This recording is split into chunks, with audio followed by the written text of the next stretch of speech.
జ్యోతిశాస్త్రరీత్యా ద్వాదశ రాశుల్లో మొట్టమొదటి రాశి అయినటువంటి మేషరాశి మిత్రులారా, ఈ నెల మీకు శుభాశుభ ఫలితాలు ఎలా ఉన్నాయంటే, ఈ మే నెలలో 2 సంవత్సరాలుగా నిలిచిపోయిన పని ఒక్కొక్కసారిగా కదలడం మొదలుతోంది. చిన్న చిన్న తప్పులు పెద్ద అవకాశాన్ని కూడా పోగొట్టుకునే అవకాశాలు ఉన్నాయి. ఈ యొక్క గోచారం ఈ యొక్క నెలంతా కూడా బృహస్పతి ధనస్థానంలోను, శని లాభస్థానంలోను, రాహు విదేశీ ఆకస్మిక మార్పులను, కేతు పని ఆరోగ్యం మీద కూర్చున్నారు, కుజుడు స్వరాశిలో మంచి హై ఎనర్జీతో కూర్చున్నారు. ఈ నెల మీ కర్మ ఫలితాలు వెంటనే వస్తాయి. మంచి చేసినా తప్పు చేసినా వెంటనే ఫలితం వస్తుందండి. బాగా గుర్తుపెట్టుకోండి. ఏల్నాట్ శని యొక్క ప్రారంభంలో కూడా ఉన్నారు మీరు. సరే, ప్రభుత్వ ఉద్యోగంలోకి తీసుకుంటే ప్రయత్నిస్తున్న వారికి అన్ఎక్స్పెక్టెడ్ కాల్స్ ఆర్ నోటిఫికేషన్స్ వస్తాయి. ఐటీ సాఫ్ట్వేర్ లో ఉన్న వారికి on site change or role change వచ్చే అవకాశాలు ఉన్నాయి. ప్రైవేట్ ఉద్యోగాల్లో స్త్రీ పురుషులు ఎవరికైనా కూడా బాస్ ప్రెషర్ పెరుగుతూ ఉంటుంది. సహోద్యోగులతో మాట్లాడేటప్పుడు జాగ్రత్త. చిన్న మాట పెద్ద సమస్య అవుతుంది.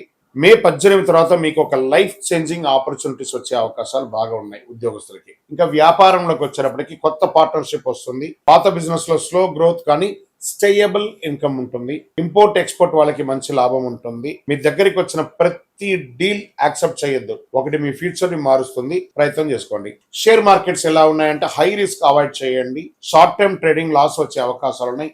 ఇంట్రాడే ఫ్యూచర్ ఆప్షన్స్ లోకి వెళ్ళకండి. లాంగ్ టైం బాగా పెట్టుబడి పెట్టండి. ఈక్విటీస్ లో పెట్టుబడి పెట్టండి. ఎమోషన్స్ తో ఇన్వెస్ట్ చేసి నష్టపోకండి. రియల్ ఎస్టేట్ కి వచ్చేటప్పటికి ల్యాండ్ ప్రాపర్టీస్ కొనుగోలులో మిశ్రమమైనటువంటి ఫలితాలు ఉన్నాయని చెప్పొచ్చు. పాత ప్రాపర్టీ సేల్స్ డిలే అయ్యే అవకాశాలు ఉన్నాయి. హౌస్ కన్స్ట్రక్షన్స్ ప్రారంభించే అవకాశాలు ఉన్నాయి మీ సొంతంగా కూడాను. ఇంకా విదేశాల్లో ఉన్నటువంటి వారికి, ఉద్యోగం చేస్తున్నటువంటి వారికి, చదువుకున్నటువంటి వారికి ప్రయాణ యోగం ఉంటుంది. విజా డిలే కానీ చివరికి అప్రూవల్ అయ్యే అవకాశాలు ఉన్నాయి. అబ్రాడ్ జాబ్స్ ఇంటర్వ్యూస్ చాలా పాజిటివ్ గా ఉందని చెప్పొచ్చు. మే చివరిలో వచ్చే కాల్ ఇగ్నోర్ చేస్తే రిగ్రెట్ అవుతారు. అది గుర్తుపెట్టుకోండి. కాల్స్ ని గట్టిగా పెట్టుకోండి. ఇంకా రాజకీయ నాయకులకి ఈ యొక్క నెలంతా కూడా మంచి అవకాశాలు వస్తున్నాయి. మీడియా మిత్రులకి, ఎలక్ట్రానిక్ ప్రింటింగ్ మీడియా వాళ్ళకి చాలా అద్భుతంగా ఉందని కూడా చెప్పొచ్చు. కళాకారులకి, సినిమా యాక్టర్స్, యాక్ట్రీస్, టీవీ యాక్టర్స్ వాళ్ళకందరికీ ఒక మంచి సమయం, మంచి ఆపర్చునిటీస్ కూడా ఉంటుంది. ఇంకా ప్రేమికులు కొంచెం జాగ్రత్తగా, ఒకరి పట్ల ఒక నమ్మకంతో ఉండండి. ఈగోకి వెళ్ళకండి. దంపతుల మధ్య చిన్న చిన్న మిస్అండర్స్టాండింగ్ ఉన్నా కూర్చొని మాట్లాడితే అన్ని సెట్ అయిపోతుంది. బాండింగ్ పెరుగుతుంది కూడా.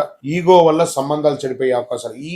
అందులో తీసేసేయండి. జస్ట్ గో, అన్ని సెట్ అయిపోతుంది. విద్యలో స్టూడెంట్స్ కాస్త ఫోకస్ బాగా పెట్టాలి. కాంపిటేటివ్ ఎగ్జామ్స్ లో మంచి అవకాశాలు ఉన్నాయి. విదేశాల్లో వెళ్ళి చదవాలనుకున్న వాళ్ళకి మంచి యూనివర్సిటీని సెర్చ్ చేయండి. తర్వాత అందరి దగ్గర ఒపీనియన్ తీసుకొని చేయండి. ఆరోగ్యపరంగా బాగా హెడ్ఏక్, బీపీ, స్ట్రెస్ ఎక్కువ అవుతుంది. ఎనర్జీ హై, స్లీప్ లెవెల్స్ అంతా కూడా తగ్గిపోతూ ఉంటుంది. రాత్రి లేట్ వరకు మేలుకోకండి. త్వరగా పడుకోవడానికి ప్రయత్నం చేయండి.